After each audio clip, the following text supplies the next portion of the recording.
तो next lecture AS22 के अंदर आज हम बहुत बहुत इंपॉर्टेंट कॉन्सेप्ट डिस्कस करेंगे, जिसमें एक तो मुझे आपको समझाना है टैक्स हॉलिडे। क्या समझाना है बेटा? Tax holiday. और एक मुझे आपको समझाना है मैट। क्या समझाना है? मैट। मैट मतलब वो चटाई नहीं, ठीक है? इनकम टैक्स में एक मैट का कॉन्सेप्ट है, वो भी डिस्कस करेंगे। लेकिन उससे पहले आप एक बढ़िया क्वेश्चन करेंगे खुद, क्योंकि 2 क्वेश्चन तो आपको मैं करवा चुका हूँ, 2 या 3-4 क्वेश्चन करवा चुका हूँ, है ना? 4 क्वेश्चन करा चुका हूँ। तो अब आप लोग खैर इस लायक हो चुके हो कि आप ये क्वेश्चन खुद कर सको। चलो करो। CH Limited, CH Career Heights Limited has the following information: depreciation as per books 2,50,000, depreciation as per income tax records 5,50,000, unamortized preliminary expenses as per tax records 40,000. Adequate evidences of future profit sufficiency are available. How much DTA or DTL should be created? Tax rate is 50%. Simply आपको बताना है, 2 transaction दिए, एक तो depreciation वाला और एक अनएमोर्टाइज्ड preliminary expenses.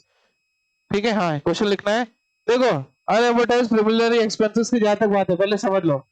ये डिडक्शन आपको अभी अनएमोर्टाइज्ड है एज पर टैक्स रिकॉर्ड, मतलब अभी इस खर्चे को माइनस करने की इजाजत नहीं दी। अनएमोर्टाइज्ड प्रिलिमिनरी एक्सपेंसेस, पहली बात तो प्रिलिमिनरी एक्सपेंस आपने सुना होगा, कंपनी के इनकॉर्पोरेशन के खर्चे जिसको अपन प्रिलिमिनरी एक्सपेंसेस बोलते हैं, वो अनअमोर्टाइज्ड है। अनअमोर्टाइज्ड मतलब अभी इनकम टैक्स माइनस करने बाकी है। क्या है? बाकी है। उतना 40,000 का बेनिफिट मिलेगा।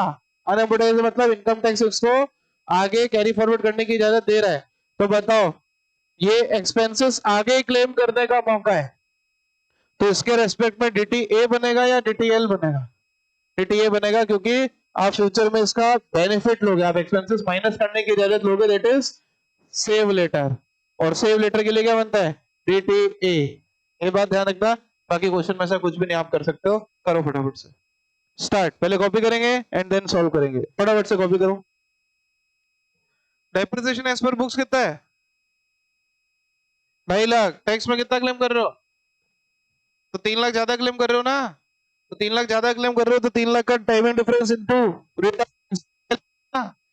अरे आज ज्यादा क्लेम कर लिया तो फ्यूचर में पे करना पड़ेगा, सेव नाउ पे लेटर। तो 3 लाख पे 50%, एक 1.5 लाख टाइमिंग डिफरेंस है। 40,000 का पूरा 50% DTA आया ना? तुमने क्या निकाला था? किसको? दोनों को? क्यों? कहां से प्लस कर दिया? टोटल डिप्रिसिएशन ले लोगे, मतलब टैक्स में भी ले लेगा, अकाउंट्स में भी ले लेगा। ये कौन से टैक्स लगा रहा है? खुद की मुंदड़ा टैक्स है?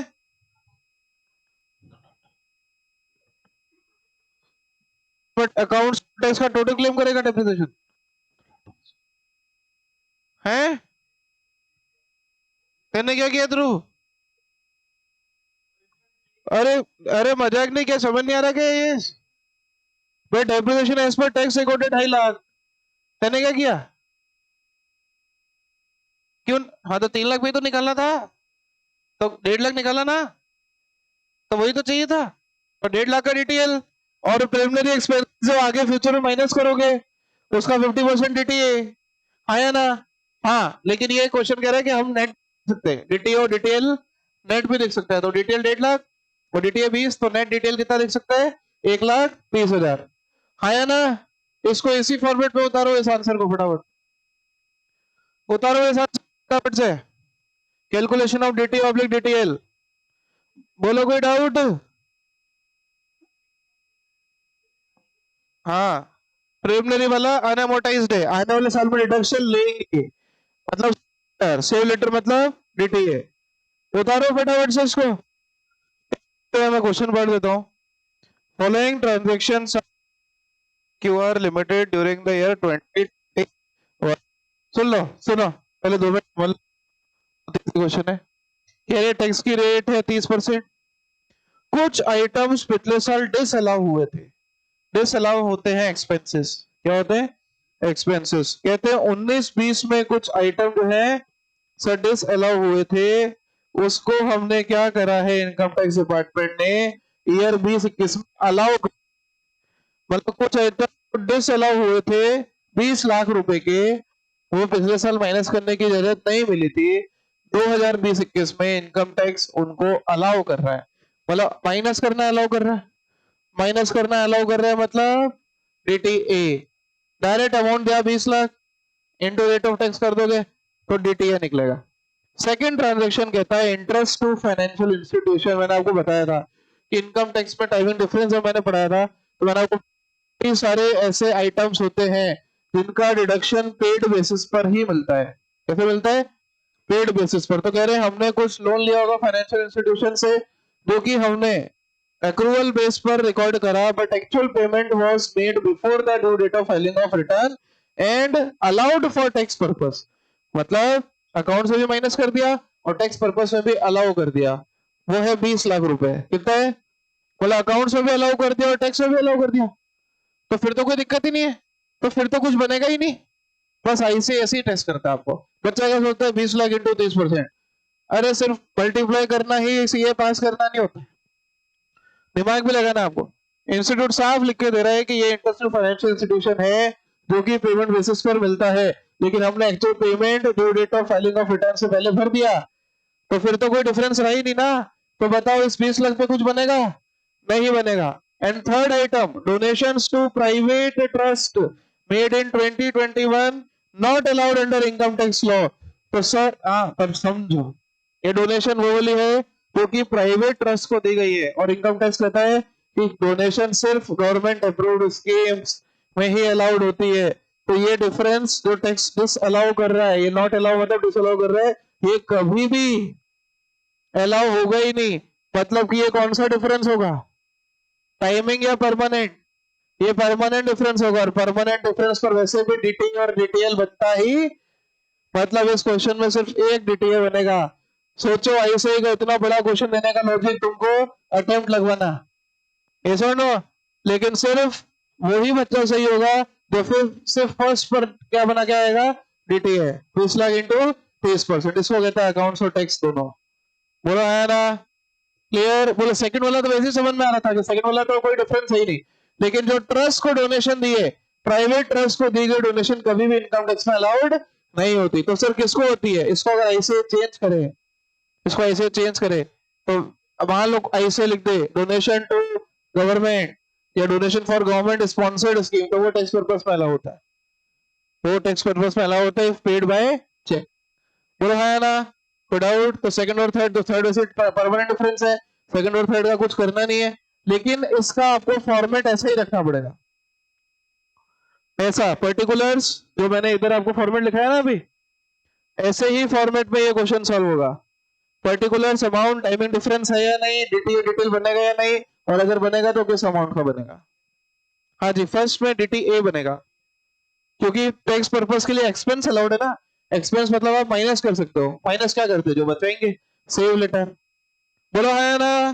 कोई डाउट? अरे बोलो कोई डाउट? पूरा क्वेश्चन मैंने आपको पढ़ा दिया, अब पहले क्वेश्चन लिख लो फिर टेबल बना करके, क्योंकि आप देखोगे उस टेबल पे थ्योरी भी लिखी थी अपन ने। अरे टेबल पूरी लिखी ना ढंग से पिछले क्वेश्चन में कि नहीं लिखी? एक एक पॉइंट को एक्सप्लेन करना है। आंसर मैं आपको बता चुका हूँ, 20 लाख इंटू 30%, 6 लाख का क्या है? 6 लाख का क्या है? डीटीए। लेकिन नीचे का भी पॉइंट का एक्सप्लेनेशन लिखना पड़ेगा आपको, ठीक है? लिखो फटाफट से अपने आप, copy everybody the question. Yes, next question देखें सब लोग, बहुत ही बढ़िया क्वेश्चन है।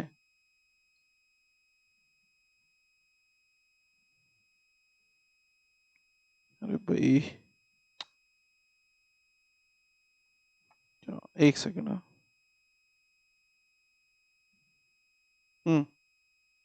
The following information is available in respect of slate limited. कोई ये कंपनी स्लेट लिमिटेड, उसकी इंफॉर्मेशन आपको दे रहे हैं for the year ending 19-20। Depreciation as per books 2,80,000। ठीक है, देख नहीं रहा?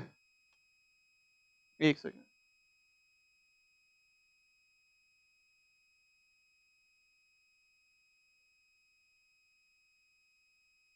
यस, एज पर बुक्स जो है डेप्रिसिएशन है 2,80,000। कितना बेटा? 2,80,000। टैक्स पर्पस के लिए 190। अब आधे बच्चे यही दिमाग लगाना अपना गलत चालू कर देते हैं। बुक्स में ज्यादा अलाउड है, बुक्स में एक्सपेंस ज्यादा, टैक्स में एक्सपेंस कम। तो बताओ टैक्सेबल इनकम में एक्सपेंस कम हुआ है, टैक्स अलाउड में बुक्स में हमने डेफिनेशन कितना टैक्स करा 2,80,000, टैक्स पर्पस के अलाउड कितना है 1,90,000, मतलब टैक्स में अलाउ कम हुआ।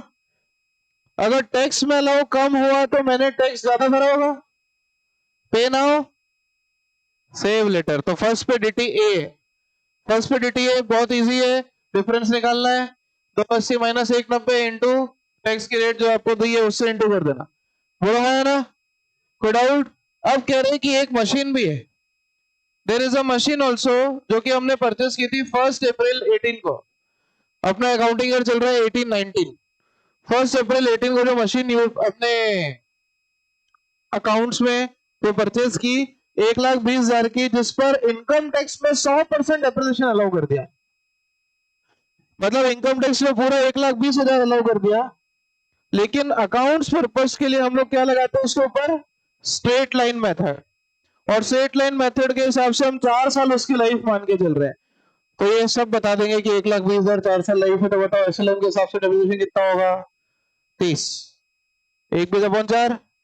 अब अकाउंट्स में तो तुम 30 माइनस करोगे, लेकिन टैक्स ने आज ही कितना अलाउ कर दिया, पूरा 1,20, तो टैक्स ने ज्यादा अलाउ कर दिया, टैक्स ने ज्यादा अलाउ कर दिया। अच्छा टैक्स ने एक्सपेंस ज्यादा अलाउ करा, मतलब टैक्स लायबिलिटी कम आई होगी, कम आई होगी, सेव नाउ पे लेटर। तो फर्स्ट केस में डीटीए है, सेकंड केस में डीटीएल है। ये क्वेश्चन पढ़ते ही समझ में आ जाना चाहिए, नहीं है तो वापस आज बेसिक से पढ़ना, बोला है ना। तो इसका डिफरेंस आप निकाल लोगे, मतलब 1,20 तो टैक्स में अलाउ हो गया और अकाउंट्स में 30, तो डिफरेंस आएगा 90, और टैक्स की रेट दी 40%। फिर कह रहे हैं कि भैया कंपनी ने प्रॉफिट, अब क्योंकि 1 साल का ही क्वेश्चन सॉल्व किया अपने, तो एग्जाम में अपने तो कॉपी में 3-3 4-4 साल के सॉल्व किए ना, आपको कंपनी 1 ही साल का सॉल्व करवाई, कह रही कंपनी का प्रॉफिट फॉर द ईयर 31 मार्च 19 है 6,40,000, कितना, कॉर्पोरेट टैक्स रेट है 40%, आपको P&L अकाउंट बनाना है जिसमें टैक्स एक्सपेंस, करंट टैक्स और डेफर्ड टैक्स दोनों दिखाने, समझ गए, बनाओ। बोलो कोई डाउट, क्वेश्चन लिखना है, क्वेश्चन लिखना है, बोलो समझ में आ रहा है क्वेश्चन, वापस से बता दो, बताओ फर्स्ट केस में डेप्रिसिएशन एज पर बुक्स कितना अलाउड है 2,80,000, टैक्स में कितना अलाउड है, ये डेप्रिसिएशन इसका नहीं है, अरे इसको इसके अलग अलग मान लेना, वहां क्वेश्चन में लिखा है the above depreciation does not include depreciation on new assets, मतलब फर्स्ट और सेकंड दोनों अलग अलग ट्रांजेक्शन है। अरे हाँ या ना, नहीं तो बच्चा पढ़ता है इनकम टैक्स में लगता है ब्लॉक कॉन्सेप्ट, बच्चा देखता है कि ये पूरा एक ही होगा, अरे हाँ या ना, ये अदर न्यू एडिशन का अलग है। तो बताओ फर्स्ट वाला अकाउंट्स में 2,80, टैक्स में सिर्फ कितना अलाउ करा 1,90, बोले टैक्सेबल इनकम ज्यादा हो गई होगी तो टैक्स ज्यादा भरा होगा, पे नाउ सेव लेटर, बस पूरा वो ध्यान रखना कॉन्सेप्ट है ना, निकालो एडजस्ट करके पूरा जो प्रॉफिट वॉफिट सब कुछ, पहले क्वेश्चन लिख लो और फिर इसका आंसर, बोला है ना, कर लोगे, करो फटाफट से, ये कर लिया तो पक्का इनाम 100 रुपए, 100 रुपए, हाँ सही प्रॉफिट P&L निकालने के 100 रुपए पक्का, 100 रुपीज कैश।